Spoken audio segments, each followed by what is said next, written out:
wish you an amazing Christmas and Happy New Year. You're tremendous warriors, and we appreciate it so much.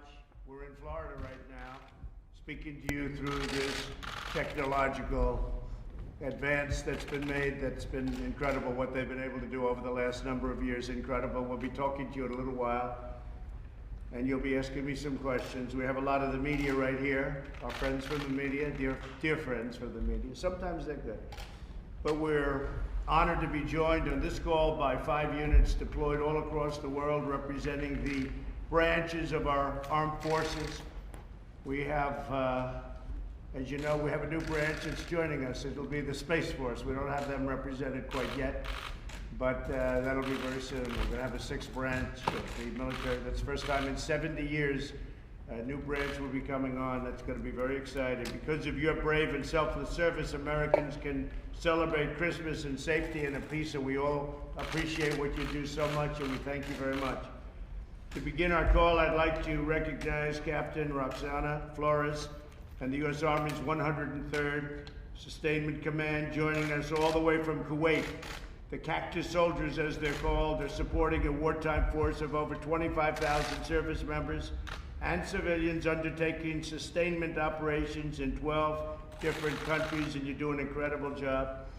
Across the Middle East, our warfighters win only with the relentless determination and unsurpassed devotion that we have, they have. It's incredible, the job they do. And thank you very much, and we'll go back to Roxana in a little while. We'll ask a couple of questions, and she'll have some questions for us.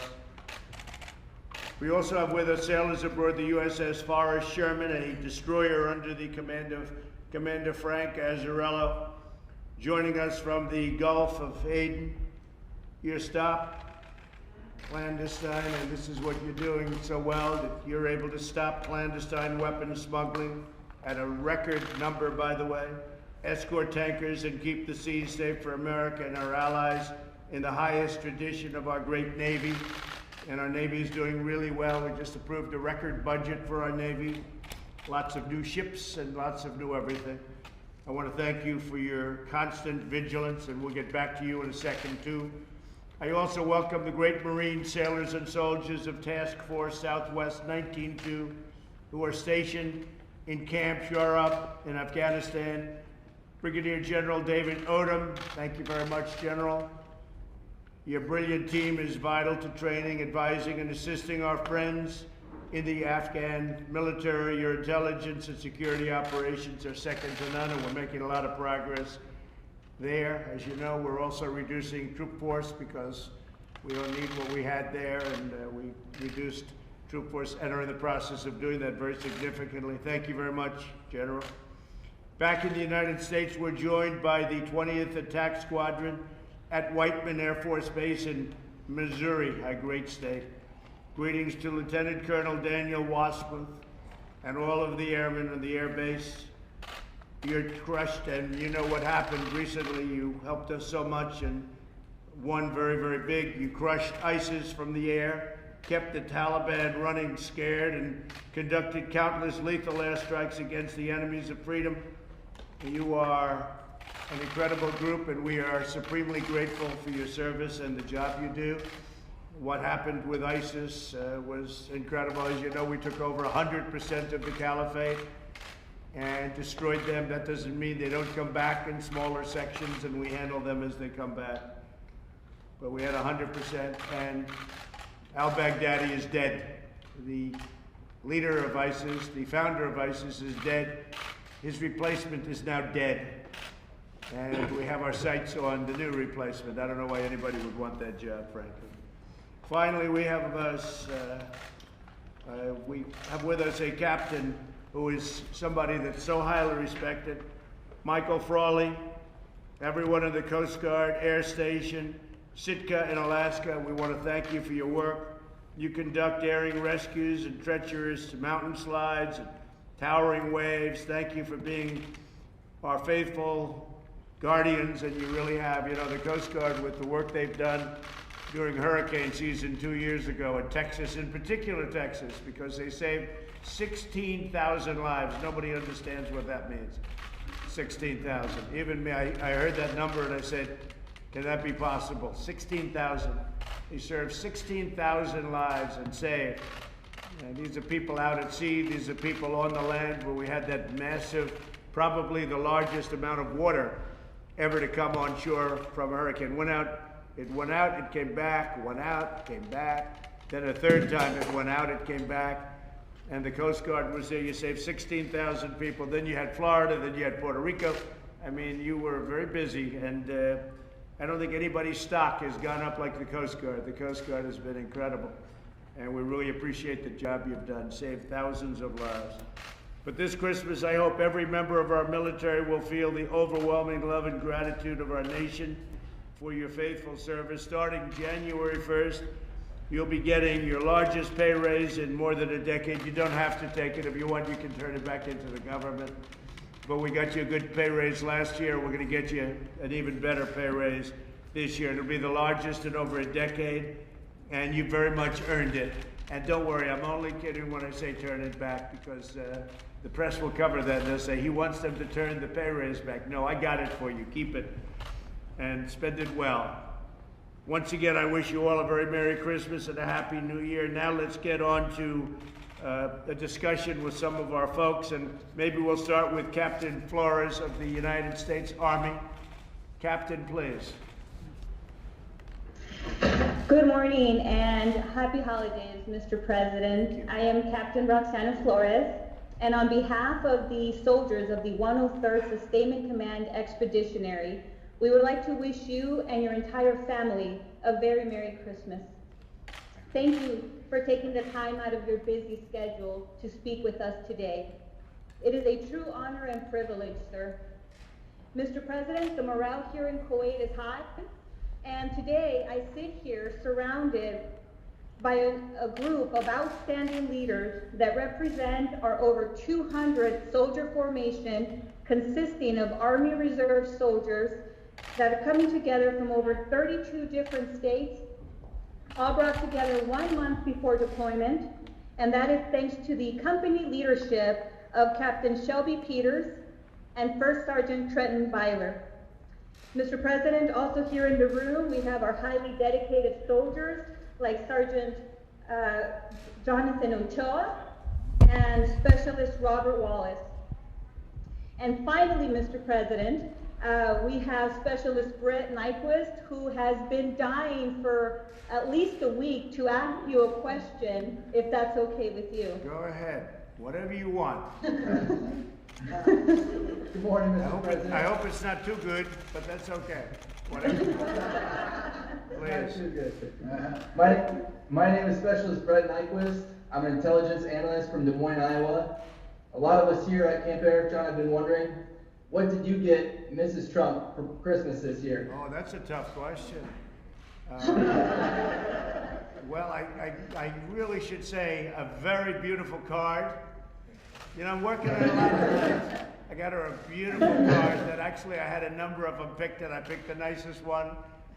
A lot of love, and we love our family, and we love each other, and we've had a great relationship, like you do, hopefully, with your spouses. We've had a great relationship, and I think I'll answer that by saying I'm still working on a Christmas present. Is that okay?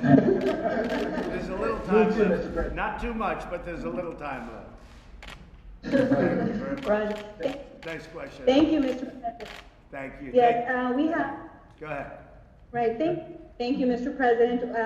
We also have Sergeant Dylan Contreras, who also has a question he's been dying to ask of you, sir. Okay, please, go ahead. Good morning, Mr. President. Good morning. Good morning, Mr. President. My name is Sergeant Dylan Contreras. I am from San Antonio, Texas. I am an information technology specialist. And my question for you, sir, is Home Alone 2, your favorite holiday movie?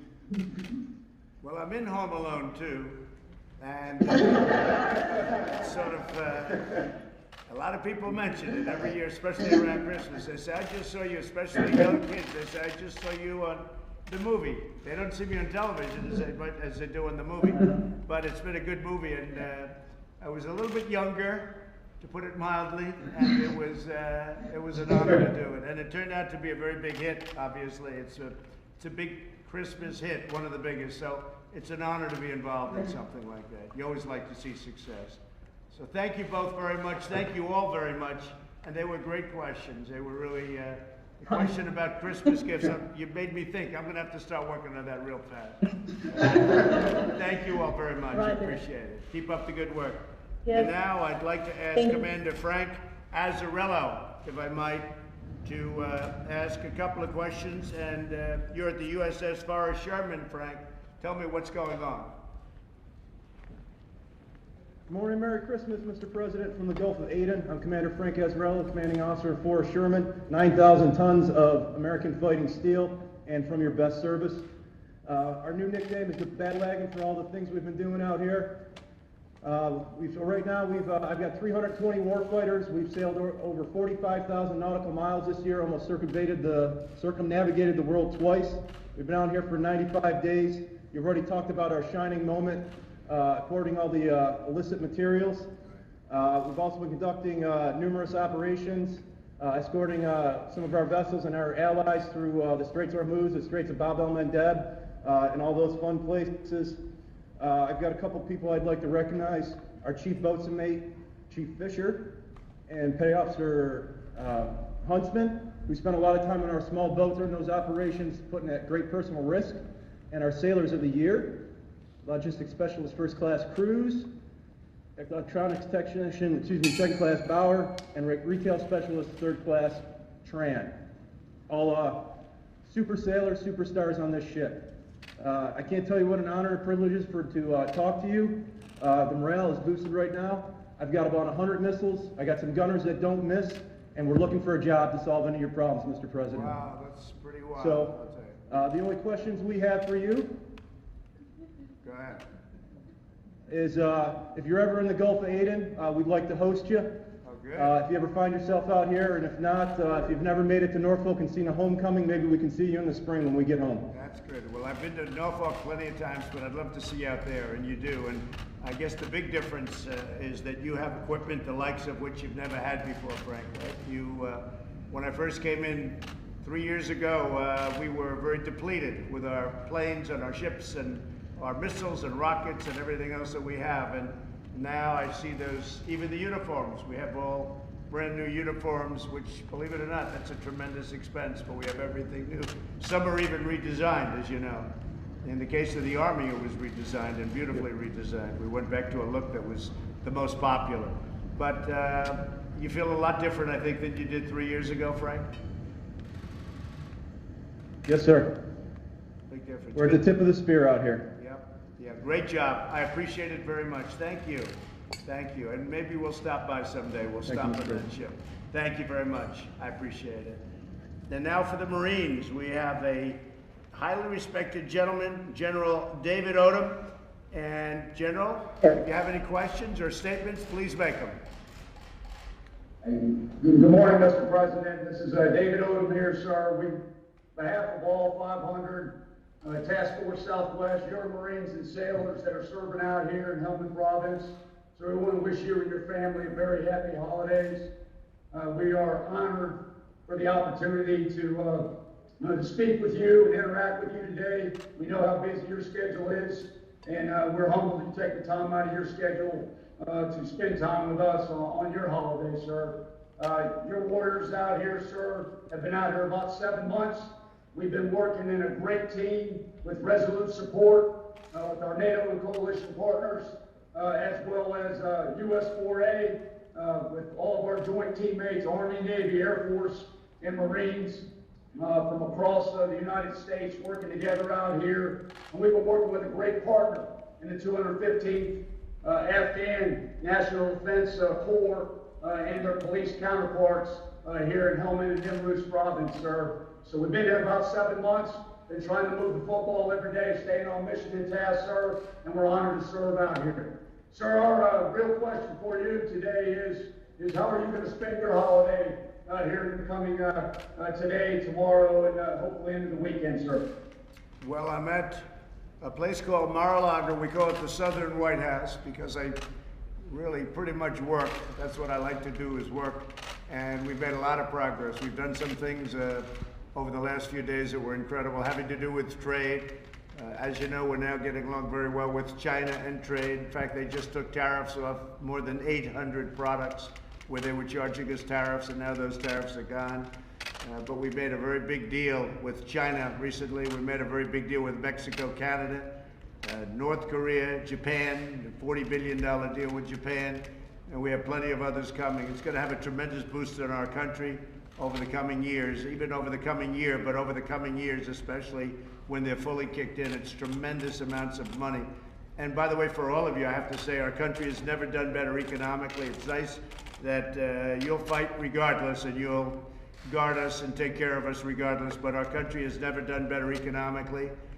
We just set a stock market record yesterday. That would be the 135th in less than 3 years of my presidency. So we've never had a economy anywhere close to this. Our unemployment numbers are the best we've ever had.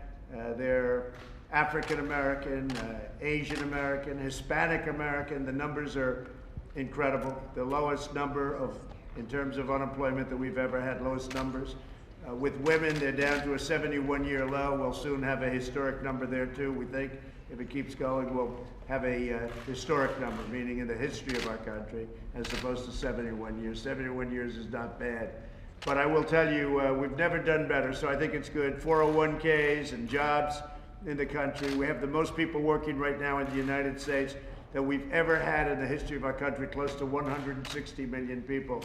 So for all of you, I just want to tell you, thank you very much. And you make it possible for us to do what we have to do. But our country is doing well. We're the envy of the world right now. Everybody that sees me, every foreign leader that sees me, they come up and they say, what are you doing? Congratulations, we've never seen anything like it. And they want to do it too, but it doesn't work out so well for them. We are doing something that's never been done before, and our numbers reflect it. So you make it possible. Thank you all very much. Thank you. Thank you, Mr. President. And sir, we want to make sure you're aware, sir, I know you are, but we want you to hear it from us. The mail has been flowing in. The tremendous support from the American people to their service members forward deployed. We've had just boxes upon boxes of care packages, stockings for all the service members. So Operation Santa is in effect out here because of the great support of the American people, their service members. Sir, we just wanted to share that with you. We know you were out here at Thanksgiving, had a great meal up in Bagram. We're going to have a fantastic meal here tomorrow at all our positions. While we're away from our loved ones, we're honored to be here together, representing our nation in support of a mission and working with a great partner. And we will celebrate together here. We thank you again, sir, and happy holidays to you. Thank you. General, great job. Thank you very much. Say hello to all those great Marines, and we appreciate it. And Merry Christmas. Fantastic job. Beautiful. Thank you very much. So now we'll go to Whiteman Air Force Base, and we'll speak with, let's see, who would like to speak out? Whiteman. Is that Whiteman right there? That's Whiteman. Go ahead, please. Good morning, Mr. President. This is Lieutenant Colonel Daniel Wassmith, the commander of the 20th Attack. Nice to see and you. On behalf of all the 20th Attack Hellhounds and Team Whiteman, we want to wish you, your family, a very Merry Christmas. We greatly appreciate you taking time out of your schedule to talk to us. It means an incredible amount that you would do that and single out the 20th to speak to. So thank you very much. Chief Ruby and I brought 3 of our youngest crew members. As you know, we're flying combat operations every day of the year. Our planes are over Afghanistan. We have First Lieutenant Williford, Sergeant Cook, and Airman Burley. The youngest is 19 years old, that are supporting close air support missions around the clock in Afghanistan for you every day. So thank you for taking the time. It's an incredible honor, and Merry Christmas, Mr. President. Thank you very much, Lieutenant Colonel. And I have to just ask you one question. So we spent a lot of money on brand new airplanes, as you know. 3 years ago, you didn't have brand new airplanes. You were not doing well, and now you have all brand new. Are you seeing the big difference? They're already arriving. Are you seeing the big difference? Sir, your Air Force is thriving, and we, the MQ-9 community, and the rest of the aircraft are extremely lethal. Yes, Mr. President. Very good. You know, a little while ago they were going to the graveyards in the desert and they were taking parts for old planes. You don't have those planes, so you have brand new, beautiful stuff. Are you flying the F-35s? No, sir. We're flying the MQ-9 Reapers. Right. That's good. All good, right? Do you fly others Yes, other than the Reaper? Do you fly others too? No, sir. Not our unit specifically. The team here at Whiteman, though, flies the B-2. Right. Sure. Yes, sir. That's a big one. Good. Thank you very Yes, much, sir. Lieutenant Colonel. And thank you, everybody. Who's the 19-year-old? Tell me. Who's the 19? Raise your 19. Airman Burley. To be 19. Not so bad. Good. Have a good time. Thank you. Great Yes, job. sir. Merry Christmas, sir. Thank you. You too. Merry Christmas to everybody. And we'll go now to the Coast Guard Air Station in Sitka, in Alaska. And Captain Michael Frawley, if you could say a few words, and Merry Christmas to everybody. And I said it all about the Coast Guard. The job they've done has been incredible over the last 3 years. Thank you. Go ahead, Michael. Morning, Mr. President. Merry Christmas from Southeast Alaska. Appreciate you saving the best for last. It's 5 a.m. here, sir, and I just want to tell you we've got only about 180 active duty coasties on the island, and there's about 25% of us here showed up. Really appreciate you taking the time, as everyone else said earlier. We know how busy you are. Everybody, I just want to point out a couple people. We've got Aids to Navigation Team Sitka. If you guys could raise your hands, please. Yeah, they showed up. We've also got members of the Coast Guard cutter Kukui, the 225-foot buoy tender that handles the aids to navigation throughout Southeast Alaska. Guys, is anybody from Kukui here? Feel free to raise your hands. There you go. And then finally, we've got the Air Station Sitka. It's the best aviation unit in the world. We're protecting Southeast Alaska from Dixon Entrance all the way up to Yakutat and waiting for the next bad thing to happen. So, we appreciate you being here, sir. Merry Christmas, Happy New Year. Well, you do a great job, Michael. Thank you very much, and thank everybody in the Coast Guard. It's a big group in Alaska, and you need a big group. It's a big place. A lot of things have happened in Alaska. One of the big ones is Anwar. You know about that? Possibly the biggest drilling site in the world. We got that approved. They've been trying to get it approved for 50 years. I got it approved, and it's going to have a tremendous impact. Plus, you're doing a lot of logging and lumber work up there. We opened it up for you. So we always watch the environment, very important, but we also open up the business. And Alaska and the Alaskan people have been very thankful, so we appreciate it. Great job, Michael. We appreciate it. And just in closing out, I want to wish everybody a really incredible New Year, a Merry Christmas, a Happy Hanukkah. Again, we have a special country.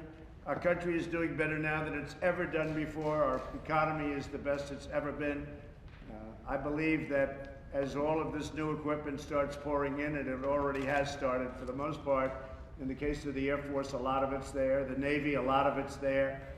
We're building a couple of submarines, by the way, that will be the most lethal weapons anywhere in the world. I have to tell you that it's what they do and how they do it is rather incredible, but they're the most powerful weapons in the world.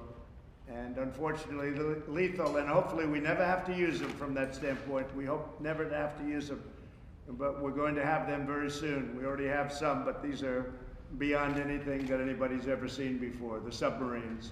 So I want to thank everybody. I want you to have a great Christmas. I want you to have an incredible New Year. I think we're poised for tremendous success in the United States. And enjoy all that new equipment that we're getting you. It's all made in the USA. Very important. It's made in the USA, every bit of it. So thank you all very much. Merry Christmas. Thank you. Thank you very much. Mr. President, can we ask you about North Korea? Kim Jong-un is threatening a Christmas surprise for the world. Oh, that's okay. We'll find out what the surprise is, and we'll deal with it very successfully. Let's see what happens. Everybody's got surprises for me, but let's see what happens. I handle them as they come along. So you saw that. These are great people. Our military is now replenished. We were totally depleted when I came into office. And it's great stuff. It's great stuff. What's happened, and you see these incredible people. We have the best in the world. So it's totally replenished. New equipment's coming in on a daily basis. It's being made, all made in the USA, and our economy is the strongest it's ever been. What options are you considering, Mr. President, if it does end up being a long-range missile test? We'll see what happens. We'll see what happens. Let's see. Maybe it's a nice present. Maybe it's a present where he sends me a beautiful vase as opposed to a missile test, right? I may get a vase. I may get a nice present from him. You don't know. You never know. Are you going to pardon Roger Stone, Mr. President? Say? Are you going to pardon Roger Stone, Mr. President? I don't understand the question. Roger Stone, are you going to pardon him, sir? He's been convicted of felonies. Am I going to pardon him? Well, I hadn't thought of it. I think it's very tough what they did to Roger Stone compared to what they do to other people on their side. I think it's very tough. I think it's a very tough situation that they did something like that. You know, Roger Stone was not involved in my campaign in any way, other than the very, very beginning, long before I announced a little bit. I've known Roger over the years. He's a nice guy. A lot of people like him. And he got hit very hard, as did General Flynn, and as did a lot of other people. They got hit very, very hard. And now they're finding out it was all a big hoax. They're finding out it was a horrible thing. We were spied on. My campaign was spied on. And again, Roger Stone was not a part of it, the campaign. He was somebody I've known over the years, but not a part of the campaign. Very, very, very early on, long before I even announced, he was involved in a minor way. But he's a good person. And what they did to him is very unfair, in my opinion. And what they did to General Flynn is very unfair, in my opinion. And what they did to so many others is very unfair. And now we found out they're a bunch of dirty cops, and paid for by the DNC, paid for by Hillary Clinton in many cases, and in much. They did a phony dossier. They used the dossier for FISA. And now, as you know, the FISA court and your top judge is very much involved, and hopefully they're going to do something about it. But these were dirty people, these were bad people, these were evil people, and I hope that someday I'm going to consider it my greatest or one of my greatest achievements, getting rid of them. Because we have no place in our country for people like that. Sir, what did President Putin say to you that convinced you that the Ukraine interfered in the 2016 election? What did he say to me? Yeah. About what? What did President Putin say to you? You're putting words in somebody's mouth. Who are you referring to? Me? I never said anything about it. I never said a thing about it. All right, any other questions? Mr. President, are you concerned Pelosi will hold up the articles of impeachment indefinitely? Well, all I know is my poll numbers are the highest they've ever been. Our fundraising in the Republican Party is the highest it's ever been. She hates the Republican Party. She hates all of the people that voted for me and the Republican Party. And she's desperate to do. Look, she got thrown out as Speaker once before. She lost like 63 seats, 61 or 63, tremendous, a record-setting number of seats. I think it's going to happen again. She's doing a tremendous disservice to the country. She's not doing a good job. And some people think that she doesn't know what she's doing. A lot of people think that. A lot of people have said it. They had no evidence at all. They had no crime. We had 196 or so Republicans voting 100%. We didn't lose one Republican vote in the House. We had 3 Democrats come over to our side, and 2 in another instance, 2 in an additional instance. And we're in a very good position. Ultimately, that decision is going to be made by Mitch McConnell, and he will make it. He has the right to do whatever he wants. He's the head of the Senate. People remember they treated us very unfairly. They didn't give us due process. They didn't give us a lawyer. They didn't give us anything. Now they come to the Senate and they want everything. If you look back just 2 weeks, just look back at what they did, but over a long period of time, look at what they did. We weren't entitled to witnesses. We weren't entitled to lawyers. We sat in the basement. They would leak everything. They would leak it. We weren't entitled to do anything. They would leak selectively with a sick, corrupt politician named Schiff. He's a corrupt politician. No, they treated us worse than anybody's been treated from a legal standpoint in the history of the United States. It's never happened before, where you can't have a lawyer, you can't have a witness, you can't have time. You didn't have, even recently when they had the constitutional lawyers, they got 3 lawyers, we got 1. Fortunately, our 1 lawyer was better than their 3. And we also had a much better case. We have a perfect case. I say it again, we have a perfect case. They had no case. But they had 3 lawyers. We were allowed 1. They had 3. Think of that. They had 3 lawyers, constitutional lawyers, and each one spoke for an extended period of time. We had 1 lawyer. What do you think of that? So now they get to the Senate, and now we have the majority, and it's up to Mitch McConnell. And we have the majority, and now they want McConnell to do wonderful things for them. I mean, he's going to do what he wants to do. Very smart guy, very good guy, and a very fair guy. But they treated us very unfairly, and now they want fairness in the Senate. They ought to look back at the last year to see how they've hurt this country. Fortunately, we have a president that was able to plow through all of the stuff that went on and goes on.